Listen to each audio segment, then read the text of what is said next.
सभी साथियों को वसंत पंचमी की बहुत बहुत शुभकामनाएं। वसंत पंचमी के दिन ही माता सरस्वती का प्राकट्य हुआ है।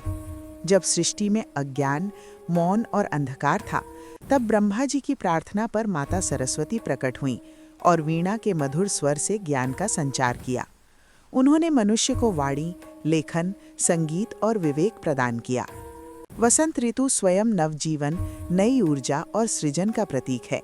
इसलिए इस दिन ज्ञान की देवी माता सरस्वती की पूजा की जाती है। प्रिय साथियों, कथा को अंत तक अवश्य सुनें। ये कथा है एक ऐसे गांव की जहां जीवन हर सुबह एक नई चुनौती बनकर खड़ा होता था और हर सांझ एक नई उम्मीद की किरण लेकर आती थी। पर इस गांव की गलियों में एक ऐसा बालक भी भटकता था जिसके लिए न कोई सुबह उम्मीद की थी और न कोई सांझ सुकून की। उसका नाम क्या था उसे खुद भी याद नहीं था। लोग उसे बस बालक कहते थे और कभी-कभी अभादा, कलमुहा या अनार्य जैसे कड़वे शब्दों से पुकारते थे।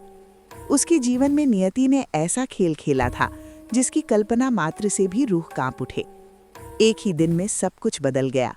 वो सवेरा था जब उसकी माँ ने उसे प्रेम से जगाया था और पिता ने अपनी मजबूत भुजाओं में उठाकर दुलारा था। उनका छोटा सा घर प्रेम और हंसी से भरा था। पर नियति को ये सुख रास नहीं आया।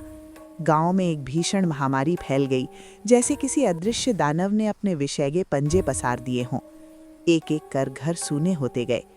बालक को याद है कैसे उसकी माँ की आंखों की चमक धीरे धीरे बुझती चली गई। कांपते हाथों से उसने उसका सिर सहलाया और कहा, तू बस अच्छा बच्चा बनना। फिर एक लंबी सांस और माँ शांत हो गई। बालक चीखा, माँ, माँ, पर कोई उत्तर न था। अगले ही दिन उसके पिता भी उस महामारी की भेंट चढ़ गए। पिताजी, उठो, मुझे डर लग रहा है। पर इस बार भी सुनने वाला कोई नहीं था। अब वो बिल्कुल अकेला था। गांव वालों ने डर के मारे उससे दूरी बना ली। कुछ बुजुर्गों ने अंतिम संस्कार में मदद की, पर फिर सब अपने अपने घरों में दुबक गए।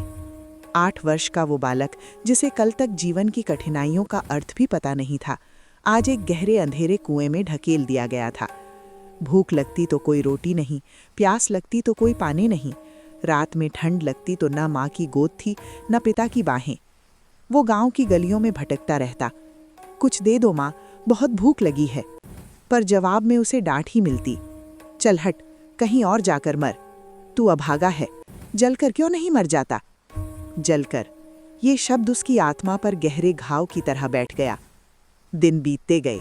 एक तपती दोपहरी में वो एक टूटी हुई धर्मशाला की सीढ़ियों पर बेजान सा पड़ा था। सांसें धीमी पड़ रही थीं। तभी उस मार्ग से एक धवल वस्त्रधारी ऋषि गुजरे। उनका नाम था महर्षि विश्वामित्र।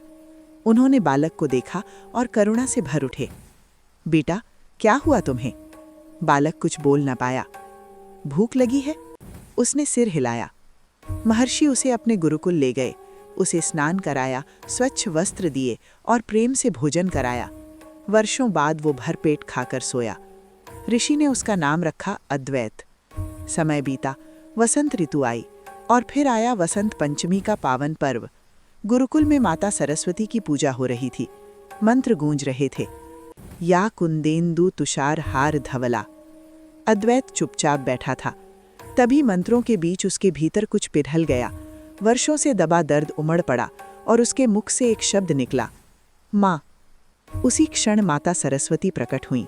उन्होंने अद्वैत को अपनी गोद में लिया और कहा, आज से तुम अनाथ नहीं हो पुत्र, मैं तुम्हारी माँ हूँ। उन्होंने उसे ज्ञान और प्रकाश का वरदान दिया। उस दिन के बाद अद्वैत का जीवन बदल गया। वो महान आचार्य बना और ज्ञान के प्रकाश से अनेक जीवन रोशन किए। प्रिय साथियों, वसंत पंचमी की ये पावन कथा यहीं समाप्त होती है। माता सरस्वती की कृपा आप सभी पर बनी रहे। जय माँ सरस्वती, जय हो विद्यादानी।